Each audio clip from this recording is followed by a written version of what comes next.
जवाहरलाल नेहरू से लेकर राहुल गांधी तक गांधी परिवार की हर पीढ़ी के धर्म को लेकर विरोधी तमाम सवाल उठाते रहे हैं। राहुल गांधी के परनाना जवाहरलाल नेहरू कश्मीरी पंडित थे। उनकी इकलौती बेटी इंदिरा गांधी ने फिरोज गांधी से शादी की थी, जो पारसी थे। लेकिन पारसी धर्म में माँ बाप में से कोई भी अगर दूसरे धर्म का है तो उनके बच्चों को पारसी धर्म में शामिल नहीं करते।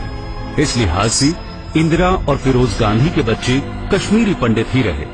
इंदिरा गांधी के एक बेटे संजय ने सिख मेनका गांधी से शादी की, तो वहीं दूसरे बेटे राजीव ने ईसाई सोनिया गांधी से शादी की।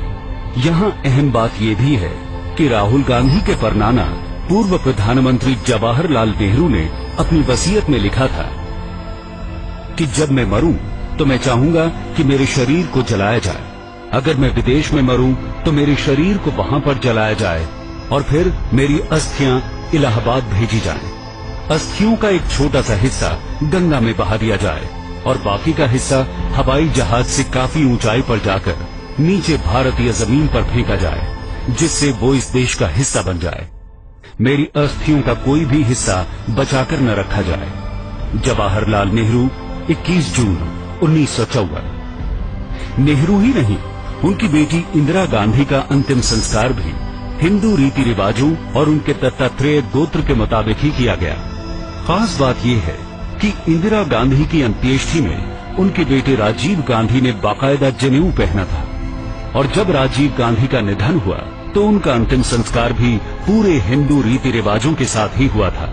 ये तस्वीर उस वक्त की है जब राहुल गांधी अपने पिता राजीव गांधी की अस्थियों को जमा कर रहे थे और उस समय राहुल गांधी को भी जनेऊ पहनाया गया था।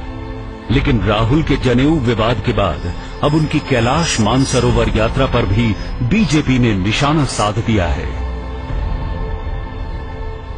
बीजेपी में कुछ अंदर घबराहट पैदा हो गई, हारने का डर पैदा हो गया है। इसलिए एक नाचीज को भी बड़ी चीज बनाने में भाजपा लगी हुई है।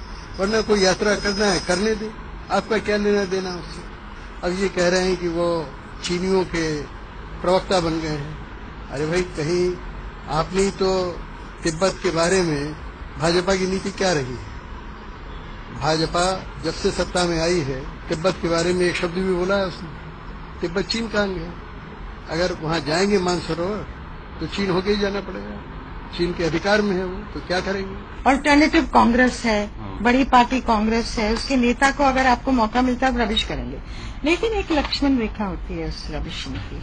वो बौखलाहट हो सकती है कि मतलब ये जो जिस बॉक्स में वो डालना चाहते हैं कि एंटी हिंदू है और हम हिंदूज को कंसोलिडेट करेंगे, उसी के बेसिस पे हम लोग पावर पे आएंगे, जो उनकी ट्राइड एंड टेस्टेड पॉलिसी रही है।